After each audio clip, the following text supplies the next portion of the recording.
you ever get crafter's block? Eagerly you sit at your craft desk to while away the time, but you can't think of a card design to make. Well, why not case one of your own cards to get your creative juices going? This is where the inspiration for this card came from. Today's card, I'm casing a card I made way back in September 2017 and tweaking a few elements to step it up a notch. This was originally created as a challenge entry for one of the WOW embossing powder challenges, for which I won that month, so of course this card is a favourite of mine.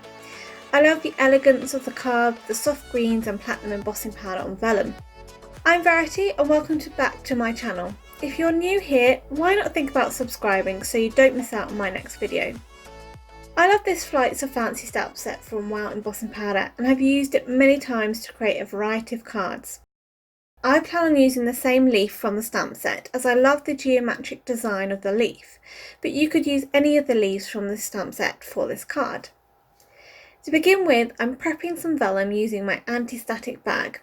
Usually you don't need to do this with WOW embossing powders as they put all the work in to remove the static from their powders, but vellum holds static very well, so I use this bag just to be safe.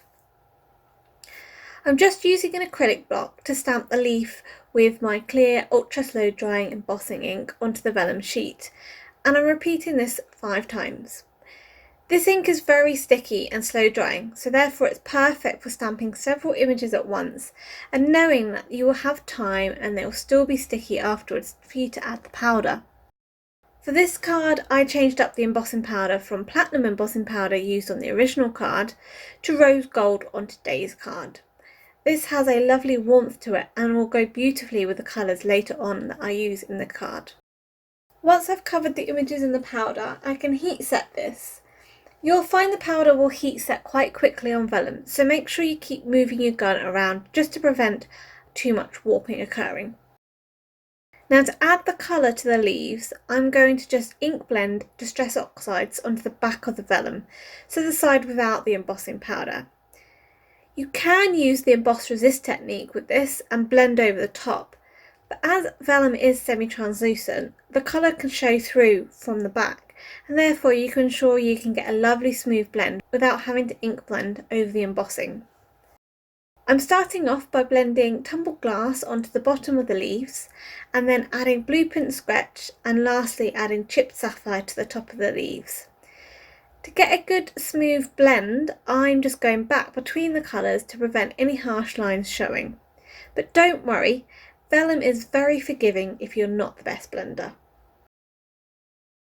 For the background, I'm stepping this card up a notch compared to the original by adding a soft stencil design to the background. On the original card, I just added some soft ink blending behind the leaves without much detail, but changing it up here, I'm adding a stencil just to give it more interest to the background. The stencil I'm using is the broken Chevron stencil from Altenew, and I'm using a blending brush with tumbled glass to add colour.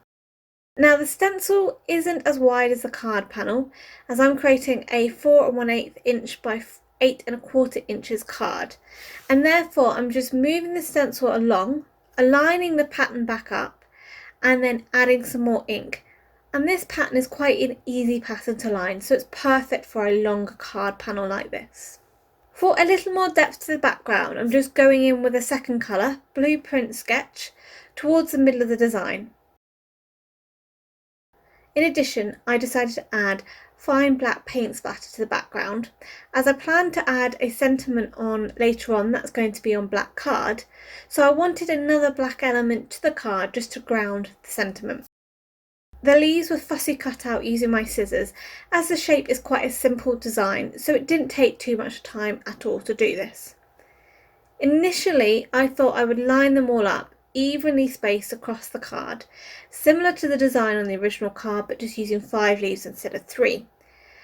However, as I was placing the sentiment, which I'd heat embossed in opaque bright white embossing powder from WOW, and I used a sentiment from the Altenew leaf Canopy stamp set, I changed my mind.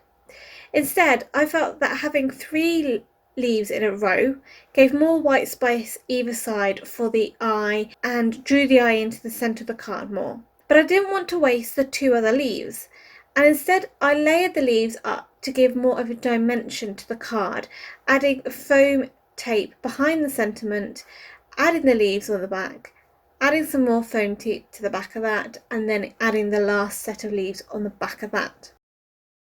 I love the fresh new take on this card design, using one of my favourite Wow embossing powder stamp sets. You can see that I drew on many of the elements from the original card, but adding a few extra steps in such as the stenciling and layering of the leaves, I've taken this simple CAS card up a notch. I'd love to know what methods you use to break your crafter's block. Let me know in the comments below. So this card was produced as part of my design teamwork for Wow embossing powder, and links are listed below. Over in the Wow Facebook group, the monthly challenge for July is in swing, and this month's theme is your favourite Wow stamps. So head over to the group for plenty of inspiration, and there you can enter the challenge as well. For 10% discount at the shop, just enter the code that you can see on screen. If you're not a subscriber of mine already, why not think about clicking that button below along with that little bell icon so you can be notified when my next video is up. Also, why not check out this other video for some more inspiration. Until next time, happy crafting!